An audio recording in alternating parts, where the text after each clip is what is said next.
Renungan Harian Selasa 10 Mei 2022. Kebajikan mengikuti aku. Mazmur 23. Salam sejahtera.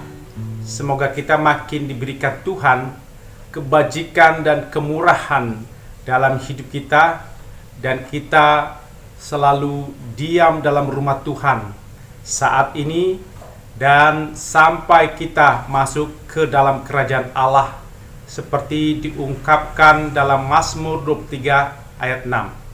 Kebajikan dan kemurahan belaka akan mengikuti aku seumur hidupku, dan aku akan diam dalam rumah Tuhan sepanjang masa. Kebajikan adalah sesuatu yang mendatangkan kebaikan, keselamatan. Kita diajarkan Tuhan untuk berbuat kebajikan kepada sesama manusia. Kebajikan adalah perilaku yang memenuhi kebaikan moral, karakter yang bernilai. Kebajikan adalah suatu perbuatan, tindakan, kesadaran, dan tenggang rasa seseorang terhadap orang lain. Kebajikan tidak dibatasi oleh batasan-batasan agama, suku, golongan, ras. Kebajikan untuk semua orang. Semakin banyak orang melakukan kebajikan, semakin damai sejahtera dunia ini dan hidup di dunia menjadi tempat yang lebih baik. Hidup yang sangat sempurna dalam melakukan kebajikan adalah hidup di dalam kerajaan Allah. Sebelum masuk ke dalam kerajaan Allah, maka kita diajarkan Tuhan cara hidup dengan melakukan kebajikan dan kemurahan.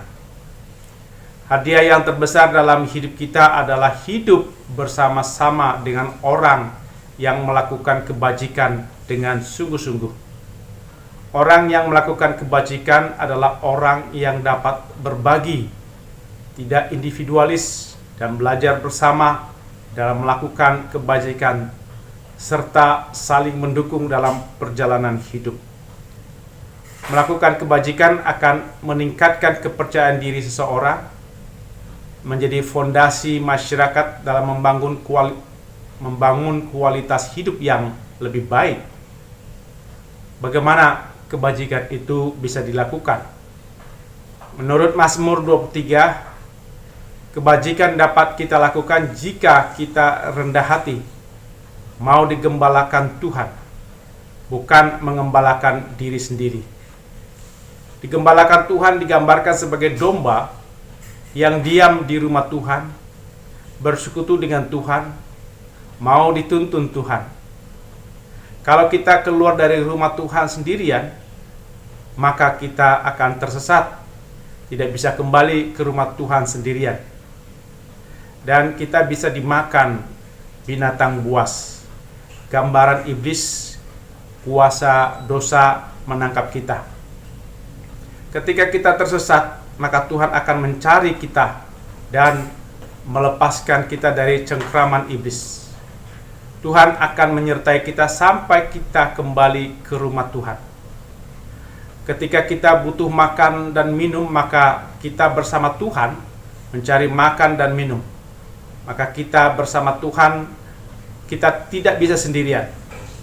Sebab jalan hidup kita penuh ancaman iblis. Tuhan sebagai gembala yang baik pasti memelihara kita agar tidak kekurangan makan dan minum. Makan dan minum di sini adalah kuasa firman Tuhan, kuasa Roh Kudus yang membuat kita merasa dicukupkan Tuhan, merasa bersyukur dengan apa yang diberikan Tuhan. Kuasa firman dan kuasa Roh Kudus menyegarkan jiwa kita, seperti pohon yang ditanam di aliran air, selalu segar hidupnya. Orang yang makan minum dari firman Tuhan akan dikenyangkan Tuhan, seperti orang yang merenungkan firman Tuhan siang dan malam, membuat hidupnya selalu berhasil dalam melakukan kehendak Tuhan.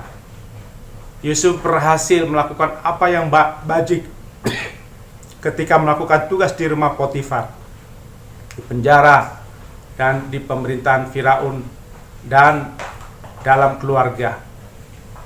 Orang yang kenyang seperti pohon yang ditanam di tepi aliran air yang menghasilkan buahnya pada musimnya dan yang tidak layu daunnya. Apa saja diperbuatnya berhasil. Orang yang kenyang tidak kekurangan, jiwanya segar, tidak layu ketika menghadapi pergumulan yang berat. Orang dapat melakukan kebajikan kalau ia mau dituntun Tuhan. Kalau tidak mau dituntun Tuhan, maka iblis dan kemauan daging akan menuntun hidupnya. Orang yang mau dituntun Tuhan akan mengasihi Tuhan dan mengasihi sesama. Orang yang dituntun iblis dan kemauan daging akan mengasihi diri sendiri, mengasihi kelompok yang disukainya, dan membenci kelompok lain. Orang yang membenci agama lain, membenci suku lain, membenci golongan rendah, membenci orang tua, membenci sesama, maka tidak akan mampu melakukan kebajikan kepada orang yang dibencinya. Orang yang dituntun Tuhan akan berjalan dalam jalan yang benar, adil, damai, menuju tujuan yang sesuai kehendak Tuhan, bukan kehendak sendiri. Tuhan menuntun kita bukan karena kita sudah baik dan benar. Tuhan tahu bahwa kita sudah berdosa, menyimpang dari kehendak Tuhan, mengikuti kehendak sendiri, mengikuti kehendak kedagingan, kehendak dunia, dan kehendak iblis. Tuhan menuntun dengan Roh Kudus dan firman-Nya. Tuhan sangat perhatian dan sangat memelihara kita agar tekun mengikut Tuhan. Tuhan sangat menghargai kita, karena itu Tuhan sangat mengasihi kita, sangat memelihara, mempedulikan, melindungi, membimbing kita. Tuhan dekat dengan kita, seperti gembala peduli dan dekat dengan domba-dombanya. Kita dipelihara Tuhan, karena kita adalah sudah ditebus Tuhan dan menjadi milik Tuhan, mengalami kasih dan perhatian Tuhan. Kita milik Tuhan, maka kita mengikuti, meniru kebajikan Tuhan, yaitu mengasihi, memelihara, menyelamatkan, melindungi, membimbing sesama. Dalam melakukan kebajikan dan kemurahan, maka kita tidak perlu takut dengan bahaya yang mengancam di sekitar kita, sebab Tuhan beserta kita. Tuhan menggunakan tongkat untuk menuntun perjalanan dan pelayanan kita, untuk menghibur dan menguatkan kita jika ada yang menyesakkan kita. Tuhan juga menggunakan gada untuk melawan musuh yang menyesatkan dan merusak jiwa kita.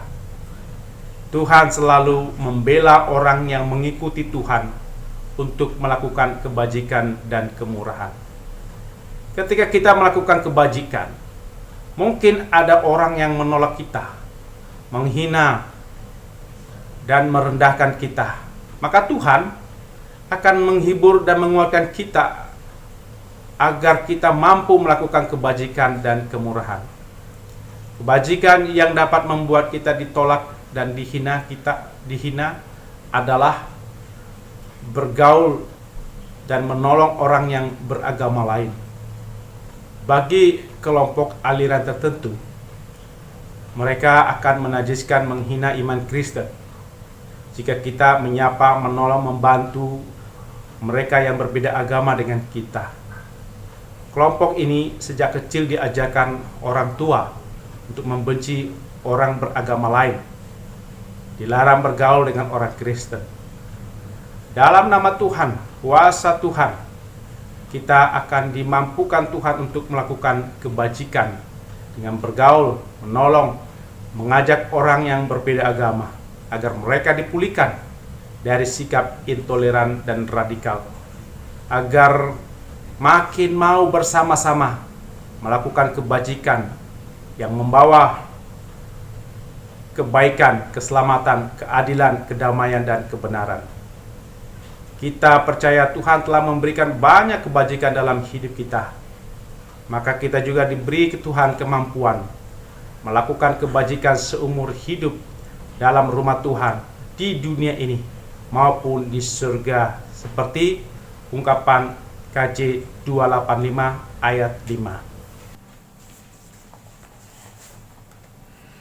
Kebajikanmu kau beri seumur hidupku, kelak ku tinggal selamanya di rumah Allahku. Amin. Mari kita berdoa.